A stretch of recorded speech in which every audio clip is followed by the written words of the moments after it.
Gracias, Beto. Saludos para ti y para toda la gente que nos sintoniza acá desde Verde Valle, donde Gilberto El Tiva Sepúlveda comienza a perfilarse para ser el encargado de asumir su rol como defensa central en el duelo de Chivas contra el equipo de Rayados de Monterrey. Un jugador que no ha sido tan considerado por Gaby Milito, de hecho perdió la titularidad, pero hoy ante la ausencia de Romo, Campillo y Miki Tapias, él será el encargado de participar en este compromiso. Y en el Guadalajara tienen la mente en utilizar el mejor cuadro posible para el duelo ante la escuadra de Rayados, entendiendo que después del partido, si clasifican directo a la liguilla, tendrán prácticamente 3 semanas de descanso. Es lo que tenemos desde Guadalajara. Regreso contigo al estudio. Saludos. Y nos da mucho gusto saludar al mejor buscador, formador y orientador de futbolistas en este país, José Luis Real. Güero, qué gusto saludarte. ¿Cómo te va? Con mucho gusto, como siempre, Heriberto. Un abrazo para ti, para todo el panel. Muchas gracias, Güero. Adal Franco, que es Chiva Rayada, Héctor Huerta, que es atlista, John Sutcliffe, que es americanista, tu servidor que le va a un equipo que ni siquiera está en la primera división. Oye, Güero, platícanos de Armando González. Cuando lo conociste por primera vez, ¿qué condiciones detectaste en él? La velocidad era la principal característica o la principal diferencia con el resto de los jugadores, era la velocidad. Lo que es una cualidad natural y que es muy apreciada por todos los entrenadores. Además, zurdo, y yo no conozco hasta la fecha un zurdo malo. Este es un zurdo de los buenos. Sí, zurdo, de buen físico, con olfato, rematador, contundente. ¿Consideras, Güero, que debe ser convocado la próxima semana a la selección mexicana? Yo pienso que sí, por lo que representa, que está poniendo en alto el nombre de un mexicano en la tabla de goleo, y eso no se puede dejar de premiar. Yo no diría que sea alguien definitivo en la selección o que ya sea el titular, pero de que se ha ganado la posibilidad de que lo llamen a distinguirlo como seleccionado, no tengo ninguna duda que sí. Oye, güerito, en el caso de Armando, yo le veo una característica que tendría que ser el común denominador de todos los canteranos de Chivas. Este hambre, este deseo de destacar, es decir, no tengo límites, voy por todas las canicas, ¿no? O sea, este tipo de mentalidad que yo le veo a la Hormiga González, sí lo veo distinto de otros jugadores canteranos que salen, surgen, tienen talento y tal, pero no tienen esta en la cabeza puesta como el objetivo de triunfar. Y él va a todas, en cada jugada va a todas, Armando. Tú lo viste desde que llegó al club, que lo recibiste tú, yo me consta que lo sé, que lo recibiste ahí en el club. ¿Tú le veías desde entonces que iba a llegar con esta determinación a primera? Bueno, nosotros en el departamento de visoría nos lo reportó desde los 9 años. Y por tener tan poca edad y vivir en Aguascalientes, no lo podíamos tener directamente con nosotros. Entonces se le invitaba solamente a que fuera el sábado o el domingo, el día de los partidos de su categoría, que en esa etapa tenía 9 años, y que ocasionalmente se presentaba en vacaciones a poder hacer alguno de los entrenamientos, pero siempre permaneció con la, con el compromiso de ser un jugador de Chivas. Lógicamente influyó su padre, que también de alguna manera heredó las características de Armando, de su papá, y que a través de lo que vivió el papá reflejado en el hijo, salió un hijo todavía con una mejora y una diferencia muy importante, y coincido totalmente, es el estilo que debe ser en cualquier posición de los jugadores del Club Guadalajara, porque hay como la idea de que el que corre mucho, el que es rápido, no tiene buena técnica. Y en la actualidad, el que sobresale es este jugador que tiene velocidad y que también puede tener buena técnica. Como en todo hay excepciones, habrá algún gordito, habrá algún lento, pero eso lo tiene que compensar con una gran técnica. Y creo que en este caso la Hormiga reúne todas las condiciones, más aparte el ser zurdo y el ser un goleador.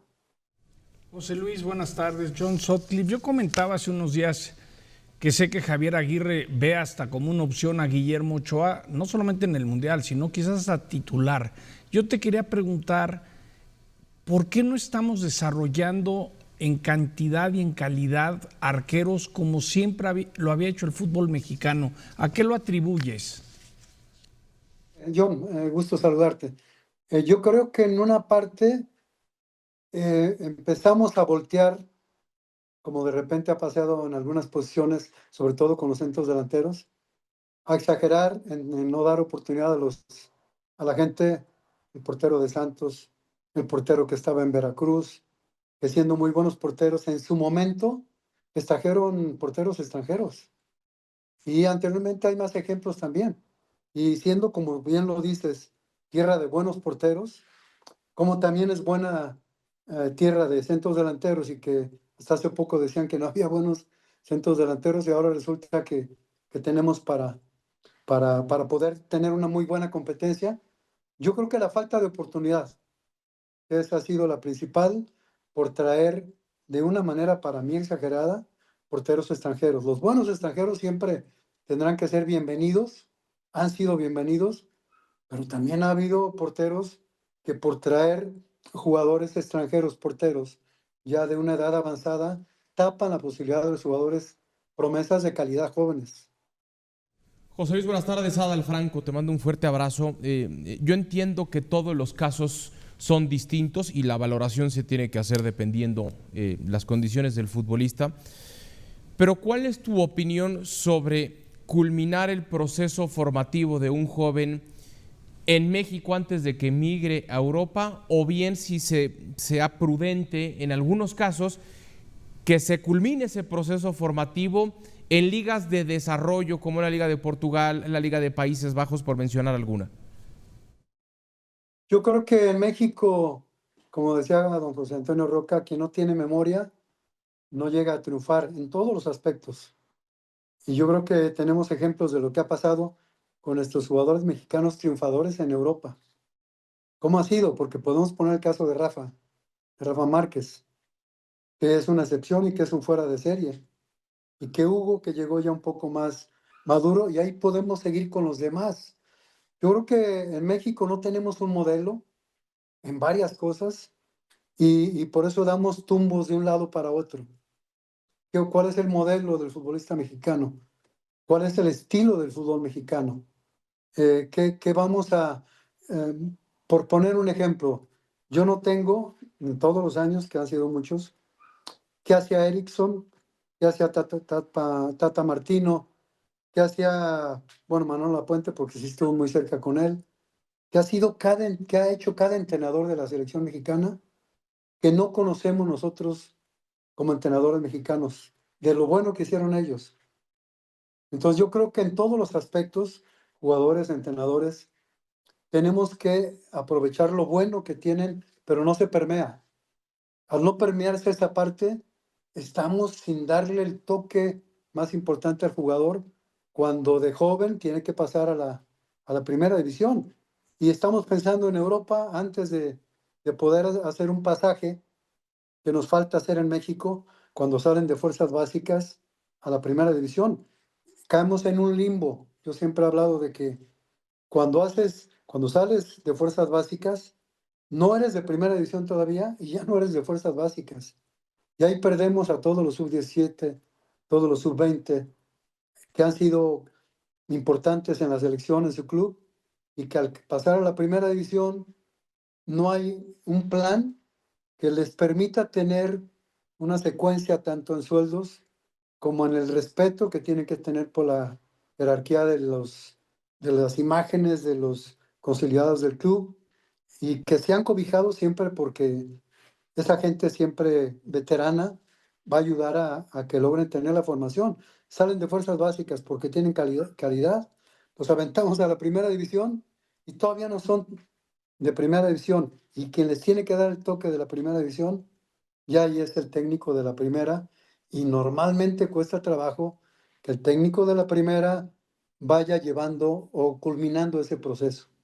Oye, José Luis, Yo me acuerdo que te tocó a ti el Chicharito Hernández, ese que luego se lanzó a Europa, que luego llegó al Mundial. A ti te tocó ponerlo ya de titular, empezó a hacer goles, luego fue campeón goleador, luego se le vendió al Manchester United. Todo este proceso lo viviste tú. ¿Qué tan parecido estás viendo hoy lo de Armando González para que casi campeón goleador ahora, que pueda llegar pronto a Europa y pronto también al Mundial del 2026? En tu comentario anterior, son características que tienen que tener los goleadores del Club Guadalajara. Si ya Chicharo triunfó como centro delantero en Europa, no siendo el Roble, si ya tenemos una imagen de él en el club y también en la selección, qué bueno que en este caso la Hormiga está siguiendo el tipo de características de lo que era Javier Chicharo Hernández. Yo creo que ese modelo, sin descartar al técnico completo, tiene que ser una combinación en la que busquemos que compartan esas dos cualidades.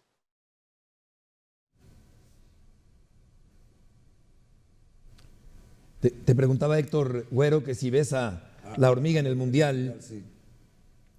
Yo lo veo como seleccionable. No podría decir que en este mundial. Yo creo que eso va a ser cuestión de como el jovencito de Tijuana. O sea, si hacemos una comparación, los dos son excelentes. Y en este momento tendrían que tener la oportunidad para estar en la selección. Pero ahí también va a depender de Javier Aguirre, qué tanto quiera combinar a alguien con todas las condiciones positivas con la gente que ya tiene más experiencia. Eso ya viene más en la cuestión del técnico, pero de que tienen calidad, de que tienen futuro, yo veo que son seleccionables, que para mi opinión tienen que ser llamados a la selección y ahí demostrar que conforme vaya pasando el tiempo hasta cerca del Mundial, se mantengan en este nivel. Habrá que ver que ya demostraron que pueden, pero ahora tenemos que comprobar que se mantengan. Güero, muchas gracias por enfocarte con nosotros el día de hoy.